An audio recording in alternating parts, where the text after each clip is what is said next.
Envoyé en mission d'information depuis la ville portuaire de Matadi à la société Bakensak à Kimpese, une équipe de la commission écofite de l'Assemblée provinciale du Congo central, composée de l'honorable Kendo Luka, élu de Lukula, et de l'honorable Sosten Kiavanga, élu de Songololo, pour s'enquérir de la situation des travailleurs de la société Bakensak dans les territoires de Songololo, province du Congo central.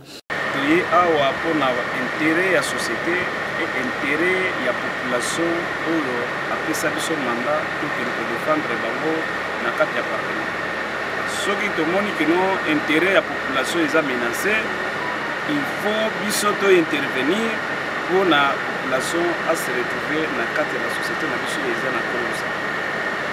Ya mona to yeli awa parce que to yoka ki memo ekoyaki na mesa ya honorable président du bureau de l'Assemblée provinciale Congo central. Il y a mandaté dans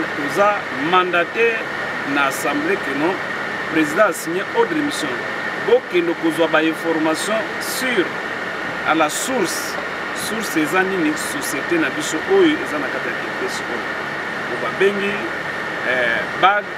bag sac. Donc, il y a des informations pour comparer na oezana memo na oezana responsable ya société wana pour vérifier ngo mais oyo nazo esenga na population bazala calme parce que y a un problème ya communication batu mususu bazozwa misala mais bazoyeba te nani apesi bango musala yango na eza makambo ya presse te na ko communiquer ba élément biso tozui donc ko pesa ngo na plénière. Comme ça, on discute même ensemble, na bango na biso. Donc, vous allez passer que non, ça que non, toye awa to sala boy non, mais toye ko arranger. Na bino population, na société, vous allez sécuriser. On a que non, na l'obité décision ni biso tozo. Donc, qu'on peut ça rapport na mutati ni biso. Na ko étaler te décision biso to proposer mais décision et vous soit manakate ya l'Assemblée provinciale comme ça. Voilà. 2 jours ont suffi pour que les élus du peuple soient suffisamment informés auprès des autorités de la dite société sur la situation générale de l'entreprise et aussi aborder les traitements de travailleurs qui ont dénoncé quelques difficultés qu'éprouvent ceux-ci pendant l'exercice de leurs tâches. Merci pour votre cas aussi. C'est une belle expérience pour vous, une très bonne occasion de vous rencontrer. Vos sollicitations ont été bien comprises et c'était une bonne occasion, une bonne opportunité pour nous aussi de vous éclaircir. Les questions que vous avez posées sont nombreuses et elles sont à propos. Nous les apprécions vivement et nous avons eu le sentiment avec vous de vous avoir donné les bonnes informations qu'il a. Comme j'ai dit, c'est une bonne opportunité, un grand plaisir pour nous donc de vous recevoir chez nous. Et compte tenu de l'importance des questions que vous avez soulevées,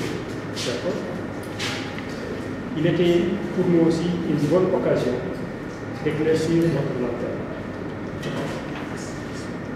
Je pense que sans trop rentrer dans les détails, nous pouvons dire que nous sommes arrivés à un niveau de meilleure compréhension des problèmes qui sont soumis. Par exemple, une entreprise citoyenne, nous avons eu l'occasion de dire une entreprise qui respecte la loi du Congo, une entreprise légale et légaliste, et qui veille à la protection de ses travailleurs. Des travailleurs avec qui elle a des contrats en bonne et due forme validés par l'ONU. Il y a une entreprise qui a une charte de gouvernance, qui établit les règles de contrôle, même du personnel, depuis son contrat. Depuis son recrutement de la mise en place de son contrat, qui est soumis à l'appréciation des élèves. Bagaysak paye ses impôts. Barensax n'est pas une entreprise qui est en porte-à-faux avec la loi fiscale. Barensax veille à rester une entreprise citoyenne modèle. C'est une jeune entreprise certes et qui a besoin de votre support, vous, honorables députés, des élus pour l'accompagner à grandir, à apporter davantage sa contribution dans le tissu économique du Congo central et du Congo humanitaire. J'ai tout à l'heure fait un plaidoyer dans ce sens et sollicite votre support pour que ce plaidoyer puisse aller plus loin au niveau de la commission, au niveau de l'Assemblée, qui prennent connaissance de ce que nous faisons, de qui nous sommes, et des efforts que nous faisons dans la création d'emplois réguliers et dans l'apport régulier au sein de l'économie. Voilà, je pense que sans trop tenir la parole, on a plus ou moins résumé notre séance de travail. On vous a éclairci sur les questions que vous vouliez savoir. Il n'y a pas eu d'entrave ni de tabou. Vous avez reçu la bonne information et nous souhaitons que votre mission continue pour davantage éclaircir, d'accord, et que vous puissiez arriver à la conclusion attendue. Que les allégations qui sont aujourd'hui posées sur le dos de Barensax sont des allégations qui sont fausses. On arrive aujourd'hui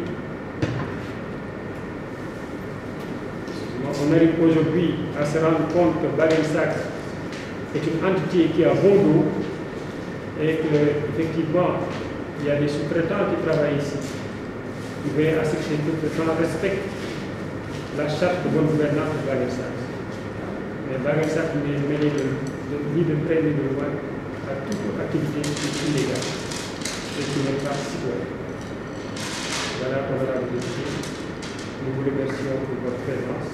Comme je dis, ça a été une bonne opportunité aussi pour travailler avec vous. Comme ça, c'est davantage qui est Barensax. Nous sommes tout à l'heure. Merci. Après avoir reçu toutes les informations auprès des autorités de l'entreprise, les élus du peuple rassurent la population de Kimpese en général et les travailleurs de l'entreprise Barensax comme suit.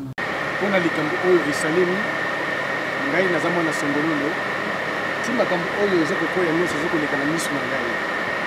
pourquoi nous nous sommes décidés, tout que le rapport dans l'Assemblée, le président Batindi biso partir l'Assemblée de Makambo Oyo Eleki Awa. Alors, mais puisque il y a des informations, dès que j'ai information, tout ce qui est dans la Matadi, mais tout le monde, la population, n'a pas travaillé, va s'apaiser. À qui ça me témoin, était dans l'Assemblée de rapport dans la comme ça, à partir de l'Assemblée, pour qu'il y ait nini, ndenge balubakake, si toi kanga oui qui va nous cailler, si toi kanga oui qui va nous cailler. Donc en tout cas, nous sommes ensemble, tous à la Kimia, tous qui s'aiment, tous à la biso, tous qui sont dans la province, dans le rapport comme cela, dans la Simandé, tous à la résolution et au coquille, pour nous nous ça à apaiser. Honorable, le sommet de l'autorité à la société, est-ce que nous avons temps à voir du moins quelques travailleurs de la place où ça qui n'est pas pour que les gens à la hawa? Tous qui sont dans la société. Tous qui dépendent de moi, tous qui sont dans le fisc, tous qui sont dans le mot. Vous qui dépendez de moi, honorable, tu veux que Karami était en vacances parlementaires. Est-ce que l'économie se base là quand? Est-ce que tous les sessions de la République sont tous dans la mission en bas pour base réponse dans le temps de nous. Bon, selon le président de la Commission, le président de l'Assemblée, le président de la Commission, lobby, c'est vendredi, nous avons plénière. Si question pour eux, nous avons des informations pour il faut que nous soyons dans l'Assemblée. Pour que l'Assemblée Atala, c'est dans un bref temps. Mais nous vivre la réalité impossible. Tu es bien que solo na bango. O balobi to ebité. Bato lukuta. Bazo sala pona ba intérêt na bango. Bango bazo zo ebele. Mais na oya mukie biso tozo zo baza contre na yango. Bakoluka bakata ba makambo ebele. Yango to senga na bino vraiment bosala tout bobumbela biso. Biloko yango ezokotsa ba insécurité. Toza ba responsable toza na bana bazotanga. Mais oko sutuka boye mosala ekufika boye toyibi te eloko moko te mpo tosali memo toréclame badroit na biso tomona clair te mais batie biso libanda donc vraiment tozela vraiment suite favorable mpona sécurité to ya sécurité ematata l'Assemblée mosusu ezalaki boye te kana bozomona député azoya boye donc tozoya boye mpona kobunda à cause que nous avons un président responsable oyo aza na souci ya population. C'est pour cela qu'en tout cas na territoire oyo ya Songolo nazobeta maboko parce que biloko bozosala ay production bopesi biso lokola papier mantezo. En tout cas pour nous c'est un modèle que nous devons suivre parce que aza na souci ya population.